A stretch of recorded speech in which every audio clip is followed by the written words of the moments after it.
Assalamualaikum warahmatullahi wabarakatuh. Selamat pagi kepada dewan-dewan juri yang terhormat dan juga kakak-kakak panitia pelaksana event teknologi SI Competition Universitas Negeri Malang 2024 dan juga teman-teman yang luar biasa. Sebelumnya terima kasih karena telah memberikan kami kesempatan untuk berdiri di sini mempresentasikan karya kami. Dewan juri yang terhormat, pepatah pernah berkata, kemajuan sebuah bangsa tidaklah menunggu aksi nyata dari pemuda bangsa lain, tetapi menunggu aksi nyata dari aksi pemuda bangsa itu sendiri. Oleh karena itu, kami berdiri di sini untuk memajukan bangsa Indonesia. Dewan juri yang terhormat, sebelum kami melanjutkan presentasi, izinkan kami untuk memutar video berikut. Waspada kanker paru. Kanker paru berkontribusi pada tingkat kematian paling tinggi di antara seluruh jenis kanker di dunia, yaitu mencapai 18% pada tahun 2020. Sayangnya, kanker paru sering ditemukan pada stadium lanjut. Dewan juri yang terhormat, bisa kita lihat pada video sebelumnya bahwa gejala awal kanker paru-paru tidak memiliki gejala yang spesifik. Ini mengakibatkan kanker paru-paru menjadi kanker yang terparah dengan urutan kedua di dunia dengan presentase mencapai 11,4% pada indeks kasusnya. Dan kanker paru-paru sangat mematikan karena menjadi peringkat pertama dalam ranah global dengan persentase 18%. Seperti pada data global yang dijelaskan oleh rekan saya sebelumnya, kanker paru-paru tentu berbahaya di Indonesia. Kanker paru-paru berada pada urutan ketiga dengan persentase sebesar 8,8%. Dan lagi-lagi, kanker paru-paru menempati urutan pertama sebagai penyebab kematian dengan persentase sebesar 13,2%. Hal ini tentunya sangat berbahaya karena meskipun kanker paru-paru kasusnya berada pada urutan ketiga, namun menjadi penyebab utama dalam kematian penyakit jenis kanker. Dari pemaparan yang telah disampaikan oleh rekan-rekan saya, dapat diambil satu kesimpulan bahwa kanker paru-paru merupakan kanker yang paling mematikan di dunia. Dan tentu saja kanker paru-paru tidak menjangkit langsung begitu saja. Ada beberapa faktor yang menyebabkan seseorang dapat terkena kanker paru-paru. Yang pertama ada faktor genetik dan yang kedua adalah faktor non-genetik. Berbicara tentang faktor genetik, tentu tidak jauh dari yang namanya gen. Yang dalam hal ini, ketika seseorang semasa hidupnya pernah terkena kanker paru-paru dan memiliki keturunan atau memiliki anak, tentu saja anak tersebut berpotensi besar untuk terkena kanker paru-paru juga. Dan begitu pun sebaliknya. Berbicara tentang faktor yang kedua, yaitu faktor non-genetik.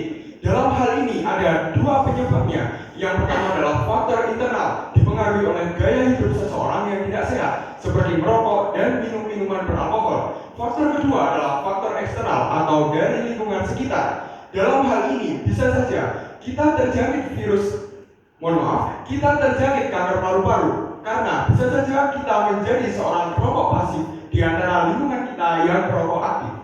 Setelah faktor-faktor yang berpotensi menyebabkan kanker, Dewan Juri yang terhormat, di sini izinkan saya menjelaskan bagaimana proses terbentuknya sel kanker itu sendiri. Sel kanker merupakan sel yang awalnya normal dalam tubuh, namun mengalami paparan dari luar seperti zat-zat berbahaya, virus, dan juga radiasi yang menyebabkan sel-sel ini membelah melebihi batas wajarnya. Sel ini juga mengalami yang namanya proses karsinogenesis, di mana proses ini merubah dari sel lemak menjadi sel kanker. Dan karsinogenesis ini terbagi menjadi 3 tahap, yaitu tahap initiation, tahap promotion, dan tahap progression. Initiation yang merupakan tahap pertama dari proses terbentuknya sel kanker merupakan tahapan yang penting karena pada proses ini sel yang mulanya adalah sel normal bermutasi secara genetik dan menjadi sel yang abnormal dan tumbuh secara tidak beraturan. Proses yang kedua adalah setelah tahap inisiasi selesai, maka proses kali ini adalah tahap promotion, di mana sel akan membelah secara tidak beraturan yang membuat sel ini berpotensi menjadi sel kanker pada tahap berikutnya. Tahap berikutnya yaitu tahap progression, di mana sel preneoplastik telah berubah menjadi sel tumor neoplastik. Sel ini sudah memiliki kemampuan untuk berproliferasi atau mengulangi siklus sel tanpa hambatan. Dan jika hal ini terus terjadi, dapat terciptalah tumor malignen atau tumor yang sudah ganas, yang dimana tumor ini sudah tersebar di sebagian wilayah paru-paru. Maka dari itu, kami dari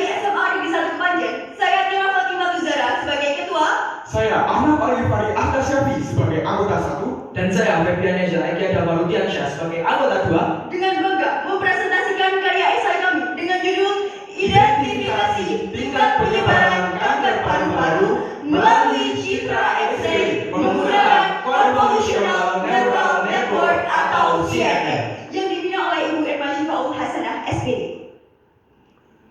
Dewan Juri yang terhormat, pada esai ini kita akan mengidentifikasi tingkat penyebaran paru-paru melalui citra X-ray melalui CNN. Mengapa harus citra X-ray? Karena memang pada fakta lapangannya ketika seseorang memiliki gejala awal dan ingin mengidentifikasi apa penyakitnya, ketika melalui medis maka harus disarankan oleh dokter melalui citra X-ray atau pengambilan foto X-ray. Pada hal ini, X-ray menggunakan sinar X yang merupakan salah satu jenis gelombang elektromagnetik yang digunakan untuk mengetahui apa yang ada di dalam tubuh manusia. Keluaran dari gambar X-ray itu sendiri berupa gambar hitam dan putih yang melihatkan organ dalam sang pasien, terkhususnya paru-paru itu sendiri.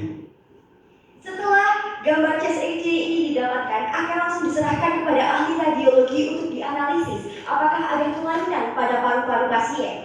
Biasanya ahli radiologi membutuhkan waktu minimal 1 hari dan maksimal 3 hari untuk menentukan kelainan pada paru-paru pasien. Dan untuk pengambilan citra X-ray-nya sendiri membutuhkan waktu sekitar 10 hingga 15 menit.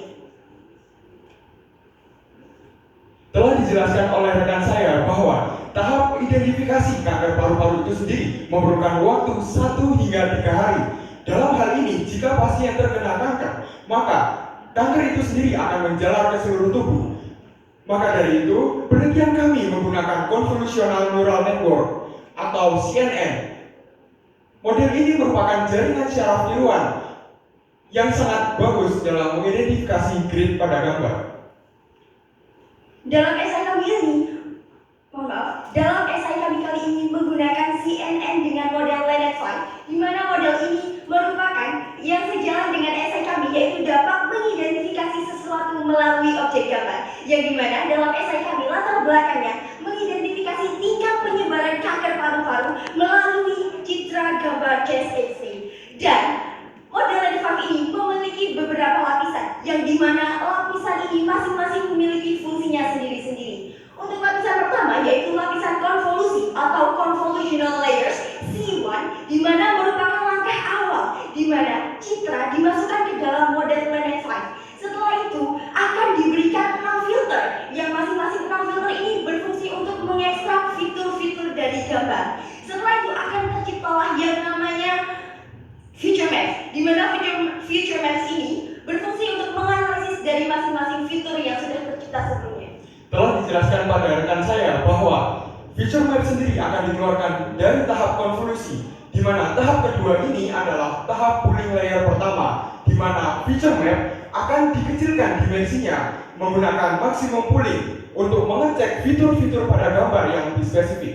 Lalu, tahap selanjutnya adalah convolutional layer kedua, di mana setelah grid-grid pada gambar diekstraksi pada pooling layer, maka di sini convolutional layer berfungsi untuk mengidentifikasi lebih jauh apakah kanker paru-paru itu termasuk dalam stadium 1, 2, 3, atau 4. Kemudian pada lapisan yang berikutnya yaitu pooling layers yang kedua, di mana mekanisme kerjanya sama dengan pooling yang pertama dengan menggunakan maksimal pooling. Kemudian untuk lapisan yang berikutnya yaitu pooling connected layers, di mana pada lapisan-lapisan sebelumnya akan menghasilkan neuron-neuron yang nantinya pada lapisan ini akan digabungkan dan menghasilkan keluaran yang nantinya digunakan oleh model untuk mengidentifikasi objek atau gambar. Keluaran sendiri yaitu adalah menggunakan aktivasi Softmax, di mana di sini akan mengidentifikasi 5 kelas berbeda, yaitu kelas normal, stadium 1, 2, 3, dan juga 4. Output sendiri berupa user dapat menginput gambar X-ray ke dalam model,